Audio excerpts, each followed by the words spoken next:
काश ऐसा होता कि बिहार में बेरोजगारों की गिनती होती। और अफसोस कि हम और आप इस बात का दंभ भर रहे हैं, इस बात का ढिंढोरा पीट रहे हैं कि हमारी जाति की संख्या इतनी है, हमारी जाति की संख्या इतनी है। इंसान पीछे है आपके सरकार में तेजस्वी यादव जी, इंसान पीछे है आपके सरकार में नीतीश कुमार जी, युवा पीछे है, किसान पीछे है, मजदूर पीछे है। इस बात की गिनती कर लेते तो आप गिनती। और सरकार के हाँ में हाँ मिला रहे हैं ये जाति वाले लोग। आप हिस्सेदारी और भागीदारी की बात करते हैं, तो क्या आप हिस्सेदारी की बात कर रहे हैं तो आपके घर से कोई विधायक बन जाएगा क्या? आपके घर से कोई मंत्री और सांसद बन जाएगा क्या? है हैसियत इस जो भीषण पैसों वाला चुनाव जो चल पड़ा है उसमें आप पैसा लगा पाएंगे? टिकट खरीदने की औकात है आपकी? आ सकते हैं हम, आप चुनाव नहीं लड़ सकते हैं। तो चुनाव लड़ने की जब आपकी हैसियत नहीं है तो आप किस हिस्सेदारी और भागीदारी के चक्कर में पड़े हुए हैं? ये लोग नारा दे देता है कि जिसकी जितनी संख्या भारी उसकी उतनी हिस्सेदारी, और इस नारा के पीछे नाच रहे हैं। ये लोग नचा रहा है मदारी की तरह, आप बंदर बन के नाच रहे हैं। तो सोचा हमने कि इस बात पे ध्यान आकृष्ट कराना लोगों की आवश्यक है कि भाई हिस्सेदारी तो उन नेताओं को ही मिलेगी ना, हिस्सेदारी तो लालू परिवार से ही किसी यादव को मिलेगी ना, हिस्सेदारी नीतीश कुमार के किसी करीबी को ही मिलेगी ना, हिस्सेदारी कोई बड़ा पासवान के बेटे को मिलेगा ना, किसी बड़े माझी के बेटे को मिलेगा ना। आपको हमको कुछ नहीं मिलना है तो आप भागीदारी और हिस्सेदारी की फेर में मत रहिए। आप इस चक्कर में रहिए कि आपका बेटा पढ़ पा रहा है कि नहीं, आप इस चक्कर में रहिए कि आपके बाल बच्चों को रोजगार मिल पा रहा है कि नहीं। काश ऐसा होता कि बिहार में बेरोजगारों की गिनती होती। काश ऐसा होता कि सरकार ये गिन लेती कि कितने चीनी मिल बंद हुए, कितने फैक्ट्री बंद हुए। काश ऐसा होता कि सरकार ये गिन लेती कि कितने ऐसे बच्चे हैं जो स्कूल नहीं जा पा रहे हैं।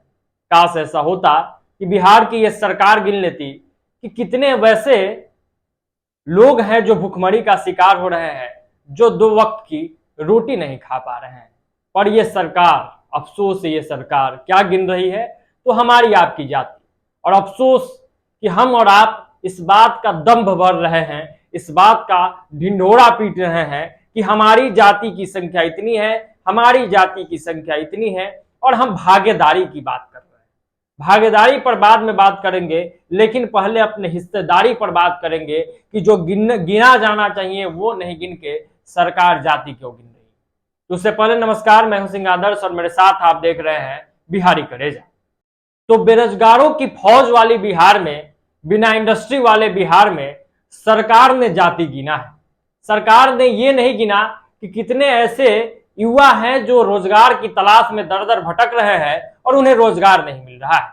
सरकार ने ये नहीं गिना कि कितने ऐसे बच्चे हैं जो 10वीं करके आगे पढ़ नहीं पाए हैं, उनके पास इतने पैसे नहीं है कि वो हायर स्टडीज के लिए बाहर जा पाए या फिर बिहार में ही कोई अच्छा सा कोर्स कर पाए। और स्थिति ऐसी है कि 10वीं करने के बाद वो पढ़ाई भी पूरी नहीं कर पाए हैं और वो बेरोजगार है।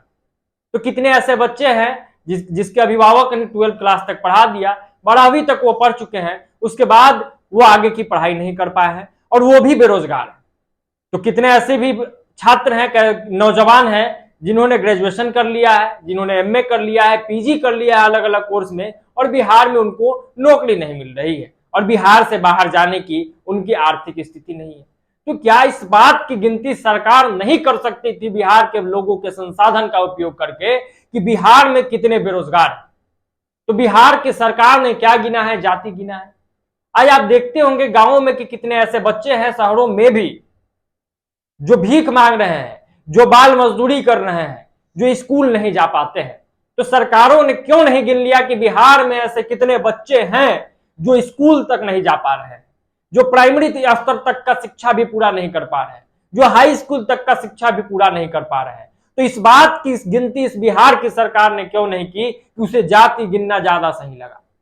इस सरकार ने ये क्यों नहीं गिना कि बिहार में ऐसे भी बहुत सारे लोग हैं? हमने तो जा जाकर दिखाया था पटना राजधानी में ही, भाजपा कार्यालय के बाहर, जदयू कार्यालय के बाहर लोग सोए रहते हैं रातों में। उनके कितने लोगों के पास घर नहीं है, इस बात की गिनती इस सरकार ने क्यों नहीं की?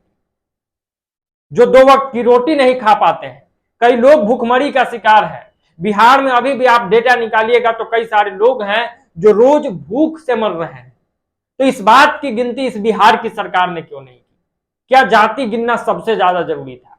सरकार का इसके पीछे का जो थॉट था, तो हम जाति गिनेंगे और पता लगाएंगे कि भाई कौन सा जाति पीछे रह गया है। इंसान पीछे है आपके सरकार में तेजस्वी यादव जी, इंसान पीछे है आपके सरकार में नीतीश कुमार जी, युवा पीछे है, किसान पीछे है, मजदूर पीछे है। इस बात की गिनती कर लेते तो आप गिन रहे हैं जाति, और सरकार के हाँ में हाँ मिला रहे हैं ये जाति वाले लोग। आप हिस्सेदारी और भागीदारी की बात करते हैं, तो क्या आप हिस्सेदारी की बात कर रहे हैं तो आपके घर से कोई विधायक बन जाएगा क्या? आपके घर से कोई मंत्री और सांसद बन जाएगा क्या? है हैसियत इस जो भीषण पैसों वाला चुनाव जो चल पड़ा है, उसमें आप पैसा लगा पाएंगे? टिकट खरीदने की औकात है आपकी? बात आपको बुरा लग जाएगा, लेकिन सोचिएगा, हम आप पढ़ सकते हैं, हमारे आपके घरों के लड़के पढ़ेंगे, नौकरी करेंगे, तब पैसा कमा सकते हैं। हम आप चुनाव नहीं लड़ सकते हैं। तो चुनाव लड़ने की जब आपकी हैसियत नहीं है, तो आप किस हिस्सेदारी और भागीदारी के चक्कर में पड़े हुए हैं? ये लोग नारा दे देता है कि जिसकी जितनी संख्या भारी उसकी उतनी हिस्सेदारी, और इस नारा के पीछे आप लोग नाच रहे हैं। ये लोग नचा रहा है मदारी की तरह, आप बंदर बन के नाच रहे हैं। तो सोचा हमने कि इस बात पे ध्यान आकृष्ट कराना लोगों की आवश्यक है कि भाई हिस्सेदारी तो उन नेताओं को ही मिलेगी ना, हिस्सेदारी तो लालू परिवार से ही किसी यादव को मिलेगी ना, हिस्सेदारी नीतीश कुमार के किसी करीबी को ही मिलेगी ना, हिस्सेदारी कोई बड़ा पासवान के बेटे को मिलेगा ना, किसी बड़े माझी के बेटे को मिलेगा ना। आपको हमको कुछ नहीं मिलना है, तो आप भागीदारी और हिस्सेदारी की फेर में मत रहिए। आप इस चक्कर में रहिए कि आपका बेटा पढ़ पा रहा है कि नहीं, आप इस चक्कर में रहिए कि आपके बाल बच्चों को रोजगार मिल पा रहा है कि नहीं, आप इस चक्कर में रहिए कि आप 2 वक्त की रोटी खा पा रहे हैं कि नहीं, और आपका बेटा आपकी बेटी 2 वक्त की रोटी खा पा रही है कि नहीं। आप इस चक्कर में रहिए कि आपकी बेटी की शादी अच्छे घर में हो पा रही है कि नहीं। तो आप है कि भाई जाति गिनिए, आप यादव जी, आप पासवान जी, आप दुसाद जी, यही करते रहिए। बिहार आपका गर्त में जा रहा है। तो हमारा काम है, चूंकि जनता की पक्षकारिता हम करते हैं, तो जनता के पक्ष में ये बात थी। बहुत लोगों को खराब लगेगा, लेकिन उम्मीद है कि जो लोग इसको सही से देखेंगे और समझेंगे, उनको लगेगा कि सही बात है, बिहार में जाति नहीं गिना जाना चाहिए था, बिहार में बेरोजगार गिना जाना चाहिए। बाकी आज के लिए इतना ही। बहुत बहुत धन्यवाद। जय बिहार।